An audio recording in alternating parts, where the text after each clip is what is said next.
a lot of non-marketers think they are better marketers than marketers are. And that is a phenomena that doesn't apply to any other profession. I don't know. I don't think I'm a better lawyer than the head of legal. I don't think I'm better at IT. I don't think I'm better at HR. But by God, there are a lot of people that think they are a better marketer because they've been exposed to marketing all their life and they think, how hard can this be? And if you just let me drive the boat for a while, I'll show you how to really do this. And it's just not true. Welcome back to the High Ticket AI Systems Podcast. Everyone, please welcome the one and only Mr. Kip Knight. Kip, how you doing today, my friend? Good, Jordan. Good to see you. Yes, sir. First and foremost, can you give us a high-level overview of essentially what you do and who you guys help? Sure. My background is primarily both marketing and general management. And right now I'm involved in a couple of different businesses. The two I guess we'll talk about today involve executive coaching. I've got a business called CMOcoaches.com. And then there's another one called Mavka Growth, which is tailored toward helping Series A funded B2B companies get to Series B by helping them on their sales and marketing, both strategy and implementation. So which one do you feel like takes up majority of your time? Depends on the week. I'd say that CMO Coaches has been around for now about 8 years. So that one is more of a steady Eddie. Mavka Growth, we're still in the ramping stages. So probably more toward Mavka Growth. Gotcha. What for that specifically? Because looking at that website, looks like I would be pretty interested in learning all the secrets and trades. I don't run a SaaS company, but I use a lot of SaaS products for my business, for my agency. So I suppose when you are working with a Series A company, what is the first 1 to 3 things you tend to implement inside that organization to help them really scale up to get that Series B?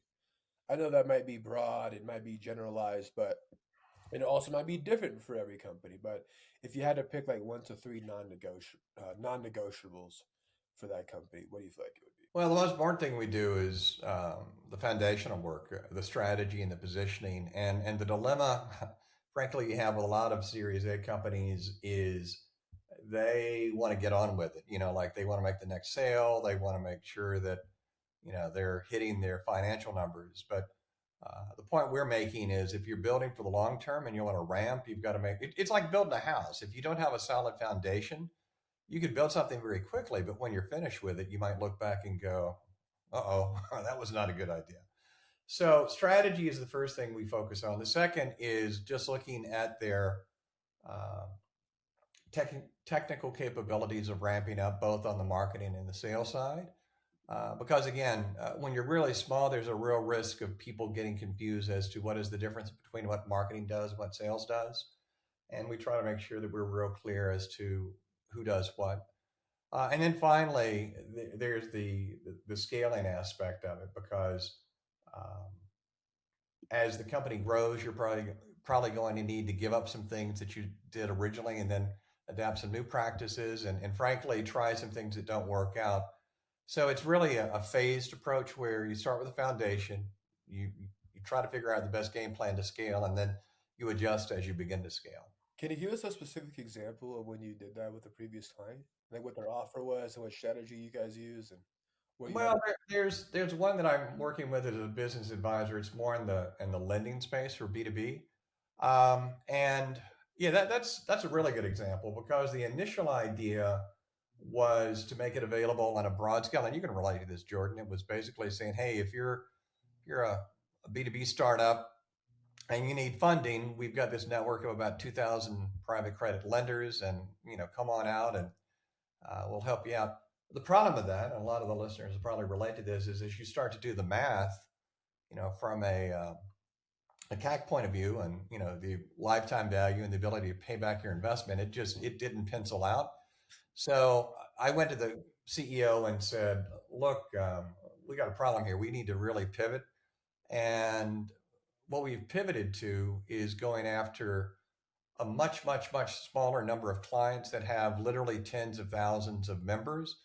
And we basically are going to be the platform within those larger companies of providing their members the financing when they need it. And that's a longer play, and it's going to take more of a long-term investment. but the potential payout on something like that is dramatically better than the original approach we had. So I think that's a pretty good example of getting the foundation right. And how would you approach those? I guess that smaller niche that had 10,000 plus members. Would you approach them through email, through networking in person, through LinkedIn? Well, all of the above, but that was the problem because, and you experience this every day with the response rates on email being what they are, and frankly, with all of the LLMs changing the game, so to speak, in terms of like paid search and SEO and all that, you're kind of building the plane as you're flying it. There are a lot of things that used to work that aren't working anymore, and um, I think on situations like that, you've got to explore some other alternatives to say, wait a minute, is this really the best use of our resources, or are we better off maybe going a different route? And on that one, we did, and I'm really glad we have. Which pivot did you guys make? Or the pivot to say, we're not going to try to pray and spray. We're going to go for more of a shotgun approach and go for two or three large players that have literally, thousands and thousands of members that might need our services, and basically work through them as an intermediary, as opposed to trying to go directly to, uh, individual businesses themselves.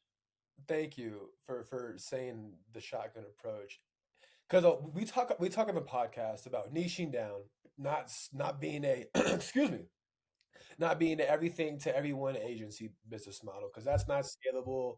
No investor is going to want to give you funding because it's not repeatable. That's why. That's what truly makes your EBITDA go up. What increases equity within the company is by having a repeatable process for marketing, bringing the customers through the door, the sales process, turning them into clients, and then onboarding and fulfilling that client at a very repeatable process. That's how you increase enterprise value. It can get private equity firms to invest into your company. But something that we don't talk about, and hopefully you and I can talk about this more, is niching down even more. Like, sure, you can help. As an example, you can help gym owners that have a small box gym, not a big box gym, but a small box gym. Okay, well, what type of gym owner? Like, what type of gym? What type of, I guess, classes do they have? How big is their gym from a square footage standpoint? How many Right. employees do they have? Like, you can always niche down even further. And when you really, I probably have to do this as well. But when you do that, like when you niche down even more and even more and even more, I think it's almost like a cheat code, one might say, because it's really the same avatar coming through the door every single time, like with the exact same problems, with the exact same way to solve that problem. Can you expand on that with your experience, my friend, and why Oh that's yeah. so No, this is you've hit upon a favorite topic of mine, believe it or not. There's a book. There's a book about 40 years ago. It's still my favorite marketing book. It's called Positioning: Battle for the Mind by Trout and Weiss. Have you heard about this book or not? I haven't heard of it, no, but I probably should read it. You should absolutely read it because the whole point of the book is to say, unless you are the number one or number two in your category, you're going to be left picking up table scraps. And the key to that is, how are you defining your category? Um, let me give you an example. One of the things that I do is I'm a faculty member of the College of Executive Coaching, and so I teach marketing to potential for coaches in training.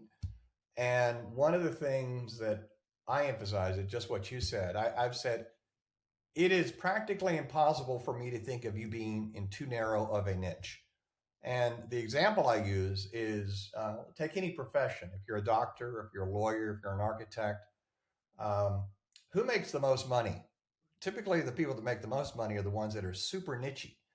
Um, and to your point, Jordan, the way that you get there is that you just keep, you know, narrowing down the number of people that are going to be interested in it, because the more you're probably making a math equation out of it, the more you narrow it down. Remember Jerry Maguire, where he walks in and she says, "You had me at hello." Well, if you narrow it down enough, when somebody hears about you, they're going to go, "You are exactly the one I'm looking for." So let's do some business. And the problem you get into a lot of businesses and including coaches is they'll take anybody. I mean, it's like, hey, Yeah, I'll coach you on anything you like, but one of the reasons CMO coaches decided to be focused on a niche of CMOs, hence the title, is we have walked a mile in their shoes. Everybody that is a CMO coach has been a CMO. And if you had a life coach trying to coach a CMO on a marketing issue, well, that's going to be a pretty frustrating experience on both sides. Very So true. again, I would echo your um, premise that you really have to think carefully about your niche, and you should always be continually exploring ways to make it even tighter than it currently is, because it will only get you a better conversion rate if you do that. Absolutely. And I'm not trying to sound cliche at all, but with your experience and what you do, Mr. Knight, you are like the CMO coach for CMO coaches. You may not think about it that way, but I think that's super cool. Like when people want coaching for their CMO tactics, like they look at you. How did you manage to position yourself to be that guy in our field? Well, first of all, thanks. I appreciate the compliment. I I love marketing. I think that one of the keys to any successful career. Here's the acid test, Jordan. Uh, Maybe you'll say no, but I think there are three levels of types of work. There is employment, and then there is a career, and then there's a calling. And if you're working after a calling, you would even do it if you didn't get paid. I do a lot of volunteer work on the coaching side. I'm part of this group called the Marketing Academy. I've been a part of that for about 7 years. I've coached a number of people through that means. I've done a number of things to try to help out the marketing profession, which frankly I'm very concerned about right now. They're not in a good place. So the way I think I try to position myself is to say, I've now got enough experience.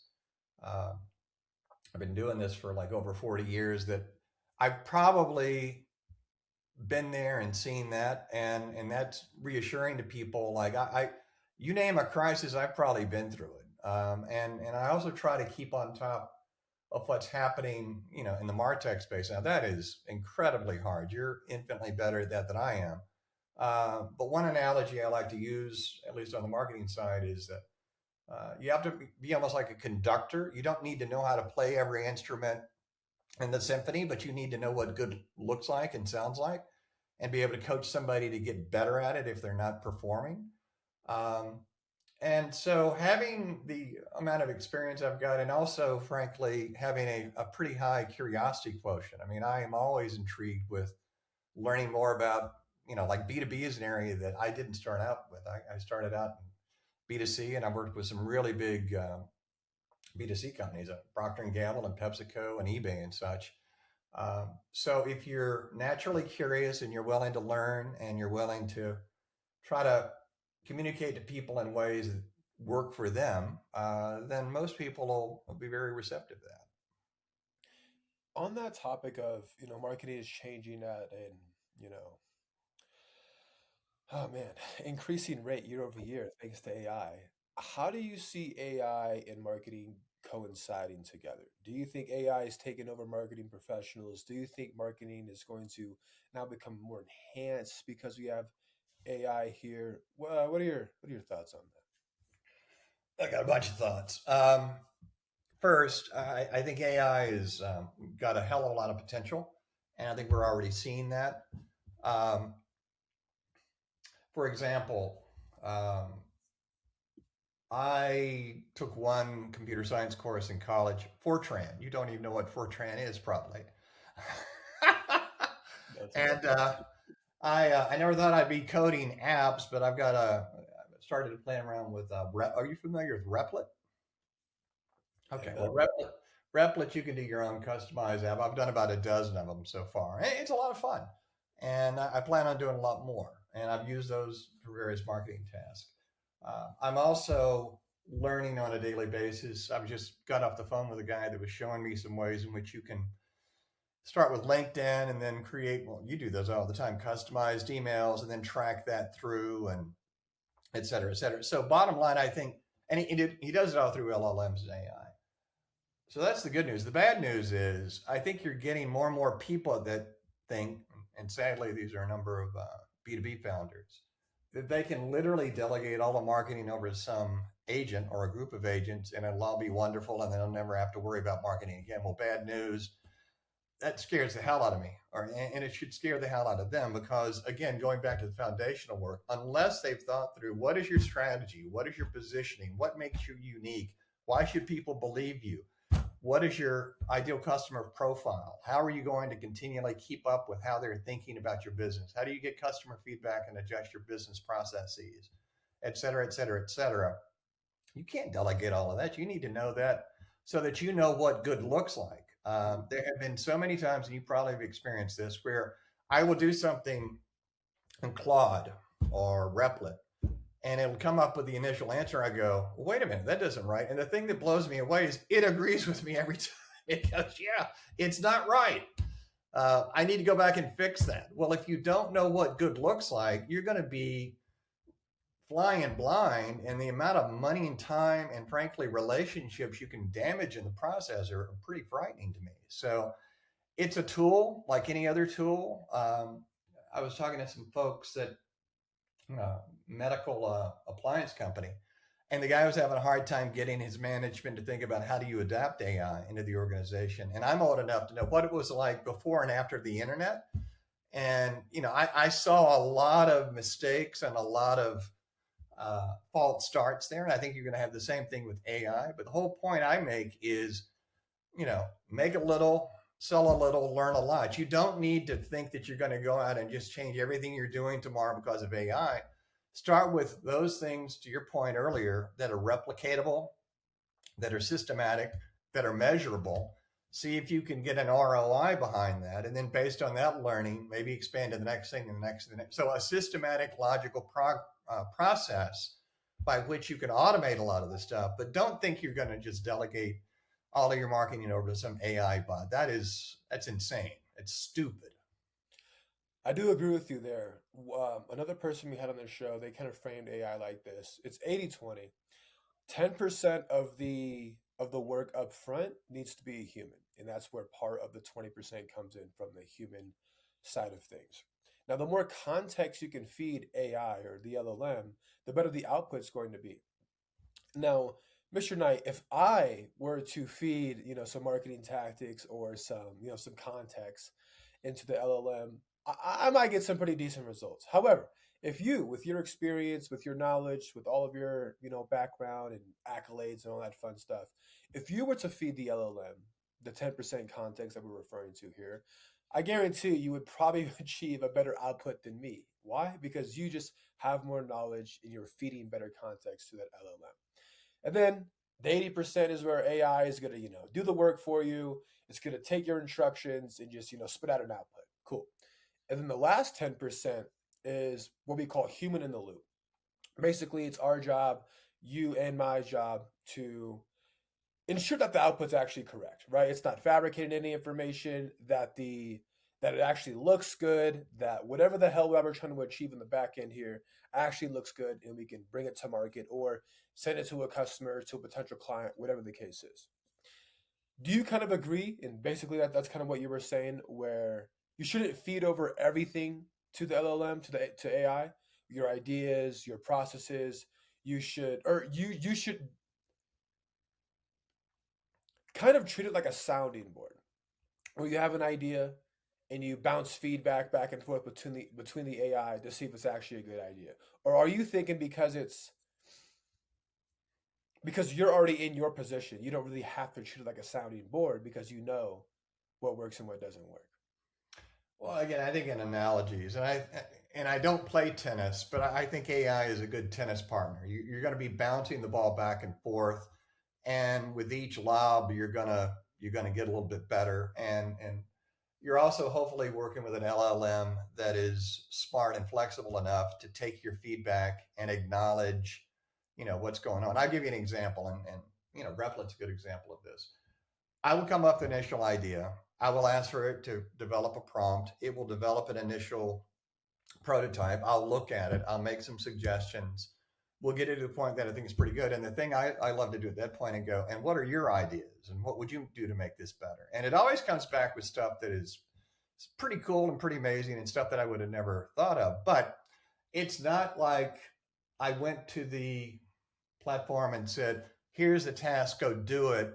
And then I walked away and assumed it was done. That to me, I'm afraid, is the science fiction. A lot of people are thinking that they can literally just delegate this really, really important thing to this machine and think it's going to actually get the results they need. At Procter, their mantra around the definition of marketing is one that I think is absolutely true and always will be true. And that is the role of marketing is to listen and respond to the voice of the customer.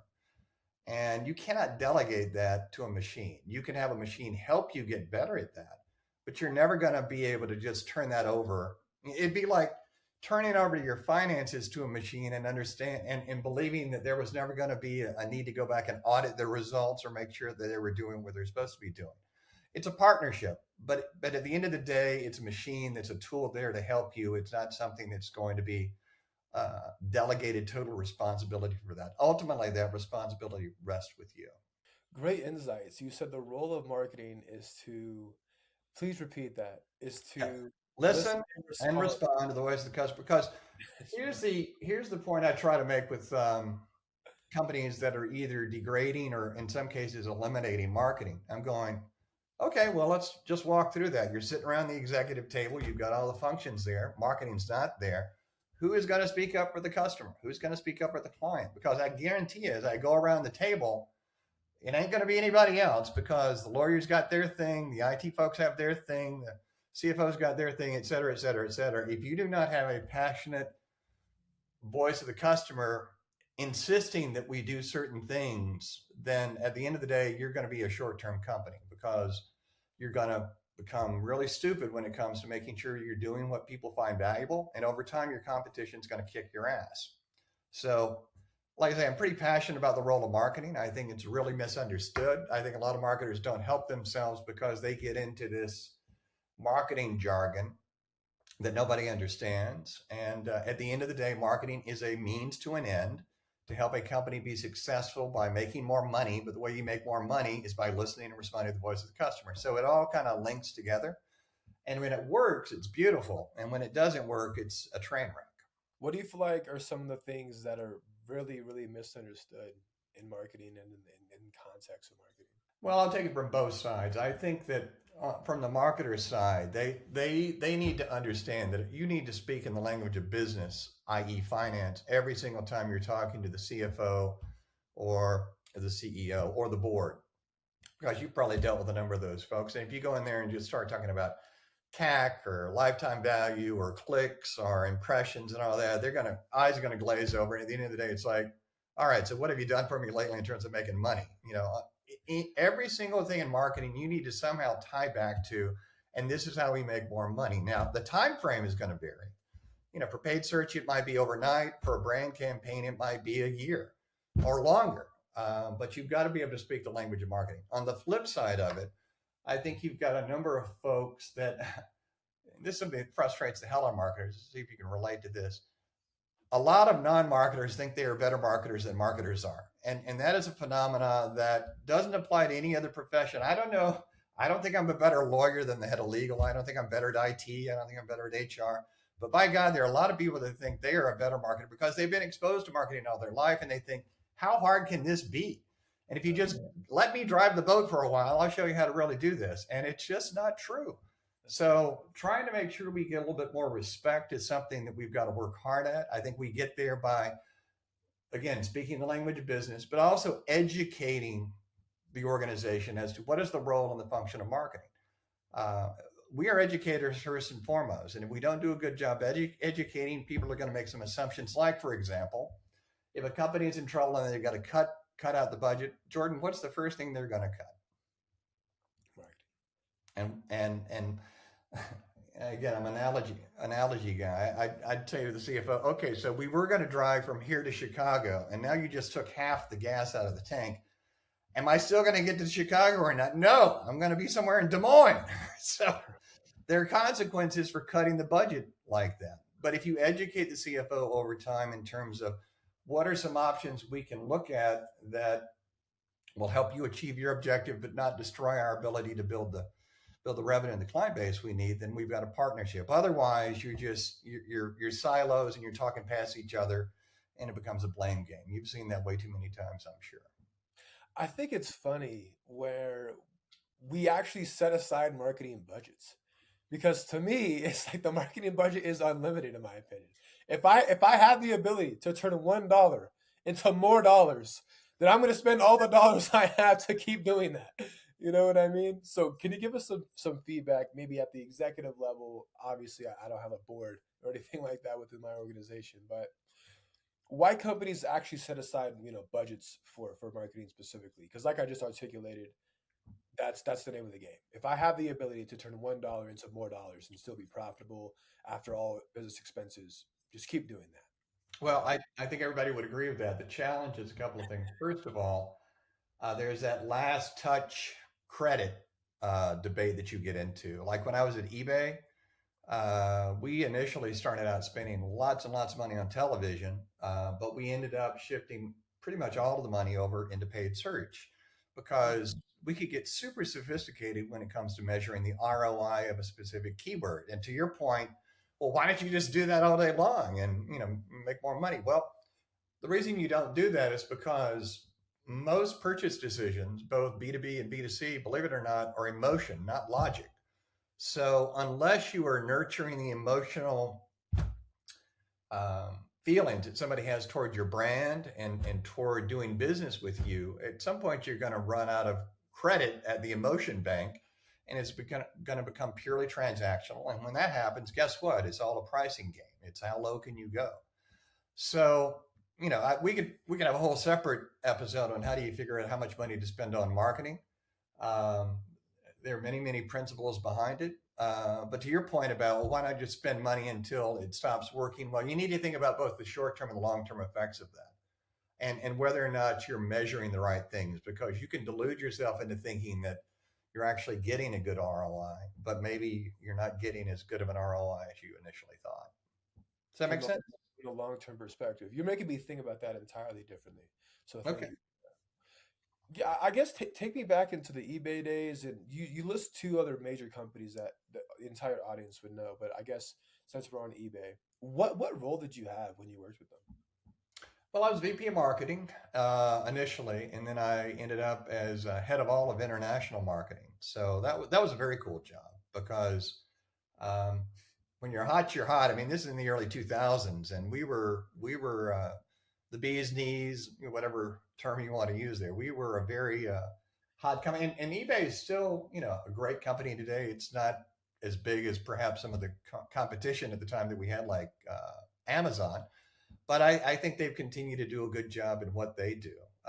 But part of the trick, Jordan, in terms of a successful marketing internationally, is you've got to develop your own playbook, and you've got to make sure that people understand what the best practices are. Again, I said we're educators first. So one of the things I would do is every quarter bring people together and literally just share best practices, what is working and what is not working. And in marketing, as opposed to, let's say, finance or HR, we move at the fastest speed. Well, maybe technology moves faster, but maybe not, because given the rate of change in marketing right now, what worked this year is not going to necessarily work next year, and probably is absolutely not going to work 5 years from now. So you've constantly got to be experimenting, figuring out what is working, what is not working. And if you're in a larger organization, you've got to make sure that you're sharing that information on a timely and replicatable basis if you're really going to get bang for the buck on all that overhead you're spending for these marketers around the world. What other experience can you share? I guess nuggets, takeaways can you share with your experience at eBay? It's so interesting because like typically, I mean, not to shoot myself in the foot or undermine my knowledge here, but like that is very definitely way more advanced than something that I would even think of to do. I'm a small time agency over here, very happy with the results that I provide with my outbound, email services. But you're working for top dogs, or you're working for top dogs. I feel like there's a lot that the audience could take away, and maybe I can't think of the best questions to ask, but hence the question: what are some key nuggets and key things that you took away from working with eBay? that you can share with the Well, audience? first of all, give yourself a little bit more credit because I think that it's a totally different skill set to be successful as a small agency, but it's something that, frankly, I would struggle to do because, I've grown up in a very traditionally a larger corporate environment. It's only toward the end of my career that I'm really going more in the direction that you're going. So never apologize for doing a great job as a small agency. You've got a skill set that, let me put it this way, if you pluck somebody out of one of those corporate roles and put them in your job, it would not be pretty. They would struggle very quickly. But some other things at eBay that I think are maybe worth passing along. One thing is humility counts because I will tell you, and I was one of them. We looked at some of our competition, like Alibaba, and we thought it was a joke. I mean, these guys dare think they're going to compete against us. Well, they did. They ultimately, blew it out of the water. With China, we took the most successful e-commerce website that was over there, converted over to eBay, and it was an absolute bomb. Of course, we were not the only American company in China to kind of get our lunch handed to us. So humility is something that I've learned the hard way. That don't assume that you're so good that your competition's not going to have a chance. They will because they're fighting for survival at the same time. So that's thought number one. And thought number two is uh, be bold in your thinking. I remember when Amazon Prime came out, I went to my boss and I said, "Look, I've done the math. There's no way in hell this thing makes money.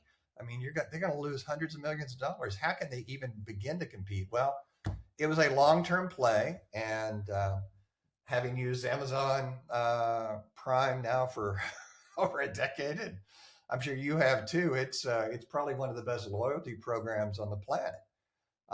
So be humble, but also be bold. Those are two tips that I'd encourage everybody to keep in mind. I like that. Now, see if we can pivot to some B2B strategies, optics, anything that you have in mind there. When you are working with CMO or when you are working with other CMOs, are they both B2B and B2C, or are they primarily B2B? Oh, for pretty much every business, you got to pick a lane. You're either going to be in the B2B business or the B2C. One of my I've also been involved in helping some universities think about their marketing curriculum. And in fact, I was back at my alma mater a couple of weeks ago at LSU, and I was just lamenting the fact that, if you wanted to take B2B courses in marketing, it'd be pretty hard because there's nothing really dedicated to that.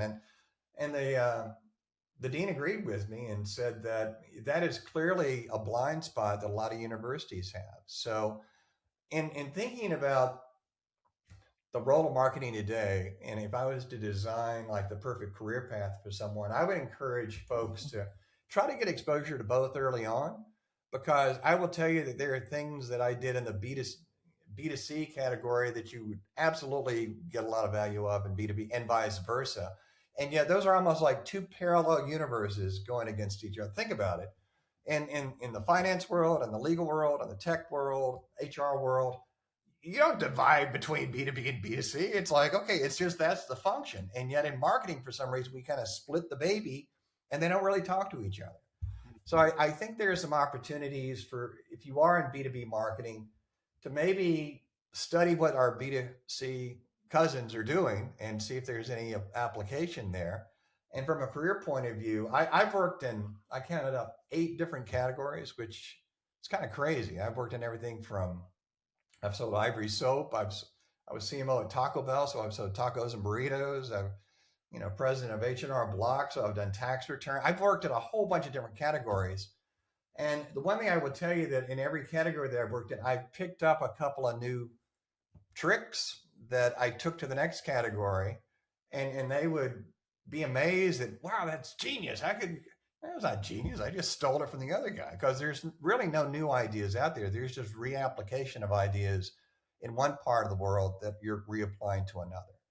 So for all the folks out there that are especially starting out in their career in marketing, be broad and don't be siloed into one or the other. Try to mix it all together, because I think especially with AI, the more versatile you can be in your thinking and your applications, the more successful you're going to be. Okay, so thanks for the more context there.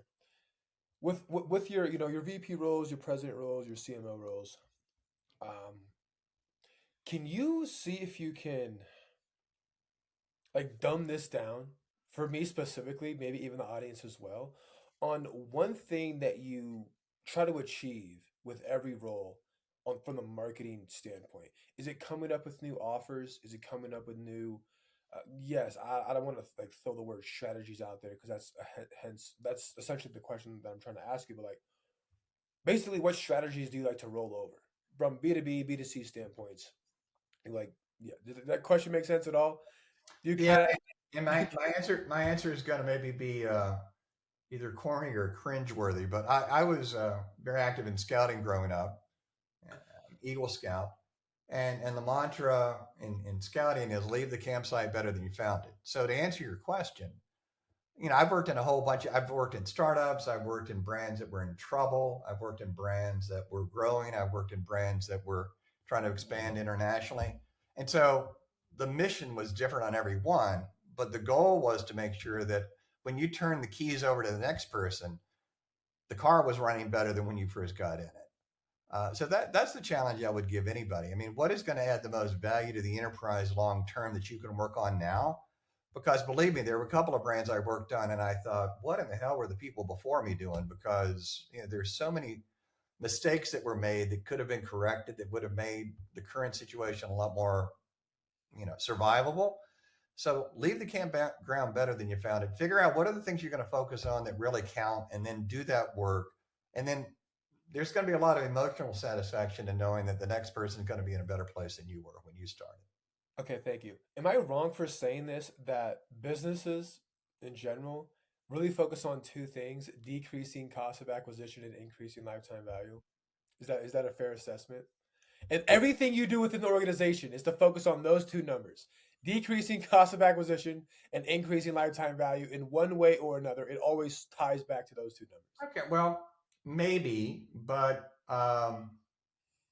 let's just play a little game real quick. Okay. Yeah, yeah, yeah. Um, what is the typically on a balance sheet for larger organizations, not necessarily a startup, but what do you think the biggest line item is? My guess is going to be marketing. Wait, for big corps, for big corps, for big No, no, corps. balance sheet. Balance sheet. What line item is going to have the biggest number behind it? I feel like if I guess, I'll make a fool out of myself. Okay, well, let me just tell you, it's Goodwill. Okay, and Good. what is Goodwill? Mess ups? No. Goodwill. Okay, let me put it this way. Apple is worth $4 trillion. Do you think Apple has $4 trillion worth of physical assets on their balance sheet? I see. No. No. Goodwill is what is the collective emotional value that people have toward that brand? How much do they trust that brand? So what you said about those, two items, decreasing costs and increasing the long-term value, I'd say, okay, great. But on that second one, how are you measuring that long-term value? And the way I would measure the long-term value is, are you increasing the goodwill of this organization on your balance sheet over time? Because if you're doing that, you're doing a great job on the branding, you're doing a great job with customer satisfaction, and you're doing a great job for your shareholders because people are going to want to hold those investments forever because those are going to be the most valuable investments in their portfolio. So, yeah, branding matters, and branding starts with strategy and positioning. And if there's one thing I could, again, maybe to kind of wrap up our conversation here with all your founders, um, do they have a position? And let's just define that real quick. Do they have a benefit that is meaningful to their target? Do you have a reason to believe that you can deliver that benefit consistently over time? And is it unique versus the competition? And is the tone of your marketing something that consumers can relate to and feel an emotional connection with? If you can say yes to all of those, then you're ahead of your majority of your competition and double down. But if you're not, that's when you really need to go back to the drawing board and maybe work with folks like us to figure out what does your long-term positioning look like. Kip, it was a pleasure having you on the show, my friend. You have tons of gems. I do wish we had more time. Where could they find you if they wanted to explore your thoughts more? Well, I'm on LinkedIn, so let's connect. I can be reached at Kip Knight at cmocoaches.com. And I think that'll probably do for most folks. Awesome. Thank you again, Kip. Audience, thanks for tuning in. We'll talk to you guys soon.